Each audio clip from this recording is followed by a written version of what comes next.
बिस्मिल्लाहिर्रहमानिर्रहीम अस्सलाम वालेकुम। आज हम नॉर्मा ऑक्सीपिटैलिस के बारे में पढ़ेंगे इंशाल्लाह। तो नॉर्मा ऑक्सीपिटैलिस ऊपर वाली साइड से देखें तो थोड़ा कन्वेक्स है, यानी अपवर्ड्स ये क्या है, कन्वेक्स है, और दोनों साइड पर ये नीचे की तरफ देखें तो फ्लैट है। ठीक है, तो नॉर्मा ऑक्सीपिटैलिस ऊपर से कन्वेक्स हो गया और साइड से फ्लैट। अब देखते हैं कौन सी बोन्स नॉर्मा ऑक्सीपिटैलिस की फॉर्मेशंस में पार्टिसिपेट कर रही होती हैं।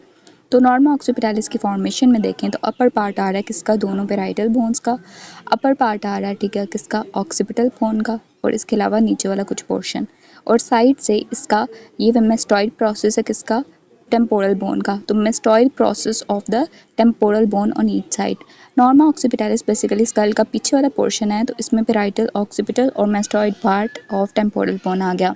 अब इसके अंदर आप देखें तो कौन कौन सा सूचर पार्टिसिपेट कर रहा है इसकी फॉर्मेशन में। तो यहाँ पर लेम्बॉइड सूचर है जो कि between the occipital and the two parietal bone present होता है। ठीक है, ये लेम्बॉइड सूचर। उसके बाद इसके अंदर मौजूद होता है ऑक्सीपिटोमेस्टॉइड सूचर जो कि किसके दरमियान प्रेजेंट होगा, ये ऑक्सीपिटल बोन और mastoid process of the temporal bone के दरमियान प्रेजेंट होगा। इसके अलावा इसके अंदर होता है पैराइटोमेस्टॉइड सूचर जो कि किसके अंदर किसके दरमियान होगा, पैराइटल और mastoid process of the temporal bone के दरमियान। उसके बाद इसके अंदर posterior part of the sagittal suture का भी कुछ पोर्शन जो है वो हिस्सा ले रहा होता है। अब ये हो गया इसके अंदर मौजूद सूचर्स की बात। अगर हम इसके दूसरे कुछ फीचर्स की बात करें तो लैम्ब्डा के बारे में हम पहले पढ़ चुके हैं, ठीक है, और पैराइटल फोरामिना के बारे में भी, ओबिलियन के बारे में, जो कि किसके अंदर होते हैं, नॉर्मा वर्टिकैलिस के अंदर। अब हम बात करेंगे इसके अंदर मौजूद दूसरे जो है वो स्ट्रक्चर्स की। तो अब आपको यहाँ पर एक प्रोमिनेंट सी पॉइंट नज़र आ रहा है, ये वाला पॉइंट,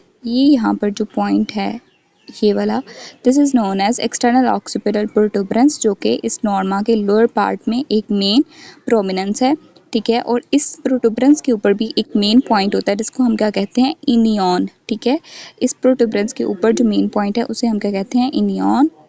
उसके बाद हम देखते हैं तो ये जो पॉइंट आपको नज़र आ रहा है किसका है, एक्सटर्नल ऑक्सीपिटल प्रोटूबरेंस का। एक्सटर्नल ऑक्सीपिटल प्रोटूबरेंस से लेटरली एक लाइन दोनों साइड्स पर पास करती हुई आपको नज़र आ रही है, ये वाली लाइन, इसको हम क्या कहते हैं, सुपीरियर न्यूक्लियर लाइन, जो कि कर्व्ड बोनी रिजेस हैं जो कि लेटरली पास करती हैं फ्रॉम द प्रोटूबरेंस, और ये हेड एंड नेक के जंक्शन को मार्क करती हैं। और इस लाइन से नीचे वाला जो सारा एरिया है वो नॉर्मा बेसिलिस में पढ़ा जाता है।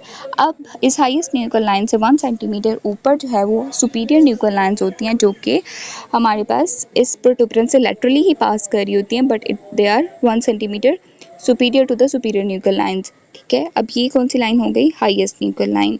उसके बाद हम पढ़ेंगे कि ऑक्सीपिटल पॉइंट के बारे में। अब इस इनियन के ऊपर थोड़ा सा अबव एक पॉइंट होता है जिसे हम क्या कहते हैं, ग्लैबेला, और ये बिल्कुल ऑपोजिट होता है उस पॉइंट के जहाँ पर दो सुपरसिलियरी आर्चेस जो हैं वो आपस में मिल रही होती हैं, और उस पॉइंट को हम क्या कहते हैं, ग्लैबेला। तो ग्लैबेला के बिल्कुल अपोजिट पीछे इनियन होता है। तो मैं आपको ग्लैबेला की और इनियन की दोनों की पिक्चर्स आपको शो करवा रही हूँ साथ।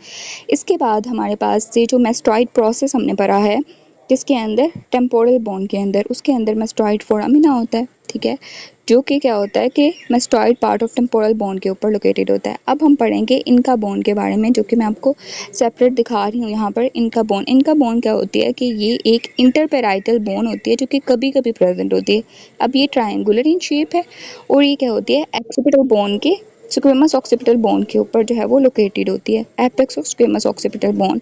इसके अंदर क्या होता है कि ये एक सूचर या एसेसरी बोन नहीं होती, बट ये क्या है, मेम्ब्रेनस पार्ट है ऑक्सीपिटल बोन का, जो कि फेल हो गया हुआ है फ्यूज़ करने से with the rest of the bone.